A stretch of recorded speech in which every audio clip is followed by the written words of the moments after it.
teachers as well, all looking forward to a break from the books. However, many parents worry that their children may fall behind if they don't keep up with some of their schoolwork over the summer, especially if their child already struggles with spelling and reading, etc. Now, learning diversity expert Sarah Haboubi joins me now to discuss the phenomenon of summer learning loss and how parents can tackle it. You're very welcome, Sarah. Very welcome back to the programme, in fact. Thank you. Right, summer learning loss, what is it and how does it affect children's education? Essentially, the school year has been set up to cope initially with agricultural demands. So obviously people were released in the summer to help with the harvest, etc. And the reality is obviously that's gone, but the summer holidays still remain.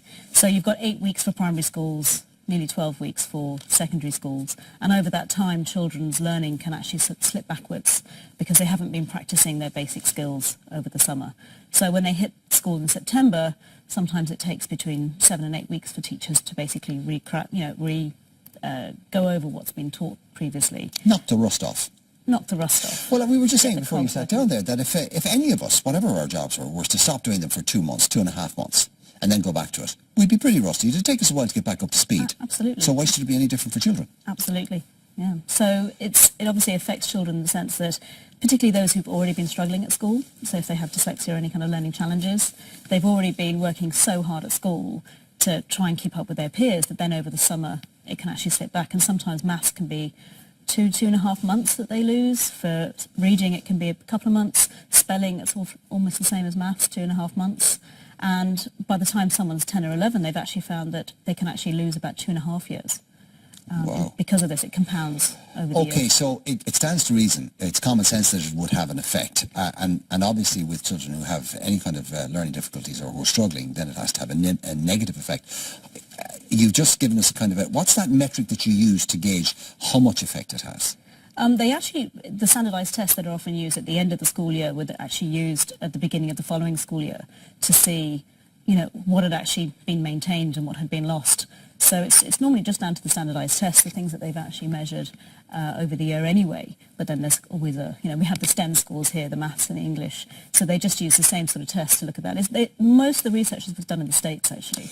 Okay, so scientifically, it is a fact that there is a thing called summer learning loss, and depending on your child and where they are, it can have a quite dramatic impact on them and will continue to have throughout their school life, which of course means negatively impacting on their careers and professional lives as well.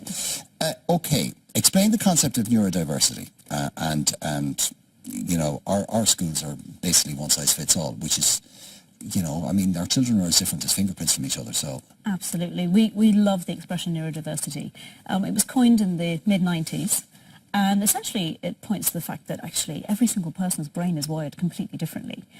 We have a cohort of students who the way they're being taught matches the way they learn. So it looks as if the teaching is working, which it is, simply because the way the information is presented and the way that they're asked to think about things actually matches the way that they naturally process information. But we have around 20% of the population whose brains do not work in that way, so they need a different way of being taught. It's not that they're learning disabled. It's actually that the teaching doesn't match the way that they're learning. So they're trying to learn in the same way as their peers, but actually we need teaching diversity to match neurodiversity. Well, I've always wondered, look, our system is rote learning. We know that. You keep repeating it long enough and eventually you can parrot it back. That's grand if you think, as most people do, in a linear fashion. But if you don't, if you're a lateral thinker, and, people will, we all have kids who are dreamers or who, we say they're away with the fairies or whatever. It's not that they are, it's just that their brains are functioning in a different way. And that doesn't work for them. No, absolutely. So we have, as you said, linear learners who like to have specific information, very detailed information, building up to a big picture. But then you have learners who like the big picture. So we know, particularly with dyslexia, that actually they are big picture thinkers. They're global learners. They want to see the whole thing before they start looking at it piecemeal.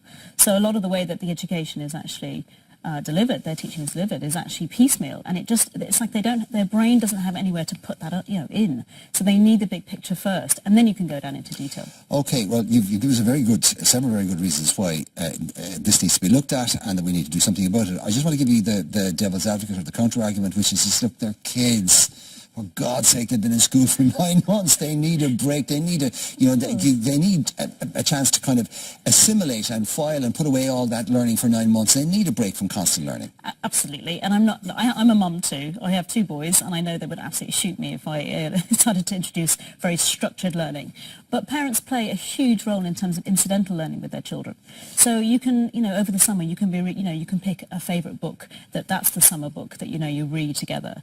And, you can have even reading a menu or reading a brochure when you're going outside. So in terms of constantly reading, because, you need reading for absolutely everything. So just to keep that up and keep that practice, it doesn't have to be in a structured way. And actually our system that we've developed is actually specifically designed so it's only 5 to 10 minutes every day, just to build up the word bank. Because actually the bigger the word bank, the more fluent the reading, the better the spelling, and that then sort of bleeds into absolutely every single academic subject, particularly even, for example, maths with word problems. Quite often children look as if they're not very good at maths because we have a lot of project maths now in secondary schools, and obviously we have a lot of word problems in primary schools. And the reality is it's not the maths that they're having difficulty with, it's actually translating the English into mathematical equations. So it's understanding that. So all those things can be done in an incidental way, rather than, sort of heads stuck in the screens and playing PS4s and things like that. Actually, that's going to be my last question here. Before I get to that, okay, I mean, we're talking about it in general. It's useful for any child, even the linear learners, Yeah. right? The break can be too long, they can get out of practice and get rusty, etc. For those who have difficulties with, people who have dyslexia or dyspraxia, or who maybe have ADHD or whatever, those parents will go, listen, it's a struggle to keep them focused when they're in school, so give them more than a week or two off it and trying to get them back on. I mean, September can be an absolute nightmare for those. So what did they do during the summer? Well, again, making learning as fun as possible is always really useful. I mean, the brain never stops learning. I mean, learning is not a discrete activity where you start and then you stop and then that's it, now you stop learning. Technically, we should all be learning all the time, shouldn't we? Well, we are. The brain actually can't stop learning. It's what are we learning and what are we practicing? So in terms of stress levels in particular for people who are struggling, that's one of the things that we actually address, is actually we teach parents and children how to essentially control their own emotions. Because if you're struggling to learn, it's very frustrating. And then you can get quite depressed and quite down about it. And the last thing you want to do is then go near any books. So actually what we address first is the emotional side of learning. And actually what's involved with that is very, very simple. And it helps parents too. I know, as I said, I'm a mum, so I understand those stresses. This is an absolutely fascinating topic, and unfortunately we've run out of time. We haven't got to the whole thing about devices and how screens and gaming can be wonderful, but also can drive children who might have different sort of electrical, neural pathways, mad. It can actually be very bad for them. So for the time being, if anybody wants to find out more about this, what they do is they go to your website, which is... It's a bit of a long URL, apologies for that, but it's jumpstartinglearningskills.com. Okay. And there's actually an offer for June as well, so we really want as many parents to have this so that over the summer they can help. Right. Well, we'll put all that information up on our website and a link to it as well. And maybe you'll come back to us and talk to us about some of the other bits that we didn't get to this morning. I'd love to. Thank you, Sarah. Thank you.